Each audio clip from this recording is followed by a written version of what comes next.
Time now to take a look through the French newspapers. I'm joined by Florence VILLEMINOT. Hi, hello, Claire. Florence. We're going to kick off with the Cannes Film Festival. What are the papers saying then? The 66th edition. It's on the front page of 20 Minutes today, which calls it the most prestigious film festival in the world. I guess some other film festivals might argue that's not the case. They would say that, though, because they're French. That's right, exactly. And so 20 Minutes talks about these 12 days of screenings and, of course, the parties. And it's interesting because the Cannes Film Festival is always an occasion for the French media to see what is the state of the French cinema world? How is its health? And that's on the front page of Libération today. That talks about Les Dents de la Mer. So you kind of have to speak French to understand this play on words. It's a play on words on Jaws, which is called Les Dents de la Mer. And La Mer, written like that, means bitter, which points out that maybe a lot of French filmmakers are a little bitter. And Libération actually interviews 6 directors who were selected this year. And they tend to think that, well, the French cinema is doing okay in terms of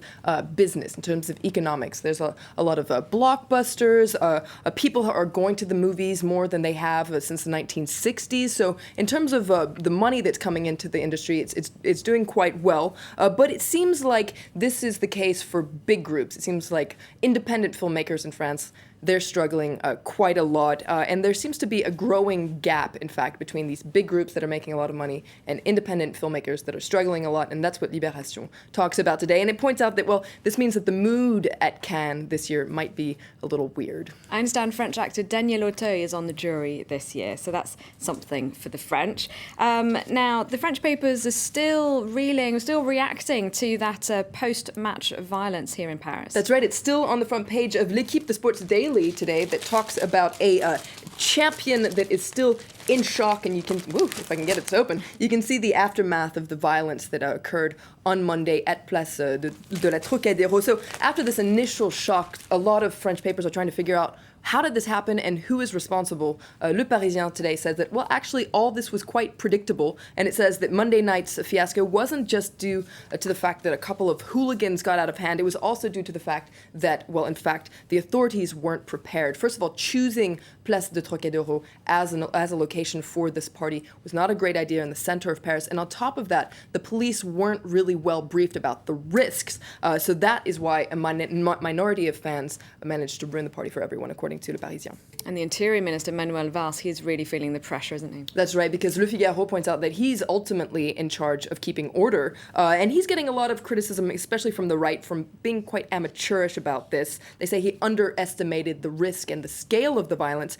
But the thing is, he's seen as being the strong man in François Hollande's government, somewhat of the favorite minister. So this could be a prickly issue for him. Le Figaro wonders, is this a sign that maybe he's going to move on from the Ministry of the Interior, perhaps to another ministry, perhaps to the Ministry of the Economy? Speaking of the Ministry of the Economy, the business daily Les Echos says that could be targeted in this rumoured cabinet reshuffle we keep hearing about. That's right. The Ministry of the Economy and Finance is called Bercy here. And Bercy is in the crosshairs, according to Les Echos.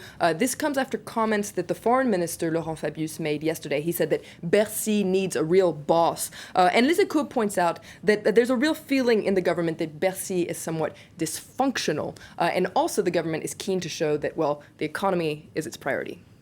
And a quick look at Christian paper La Croix. That's right. They're looking at what is the benefit of catching tax fraudsters for a government. And, well, it turns out that it's quite lucrative. It brings several billion euros to the government's piggy bank.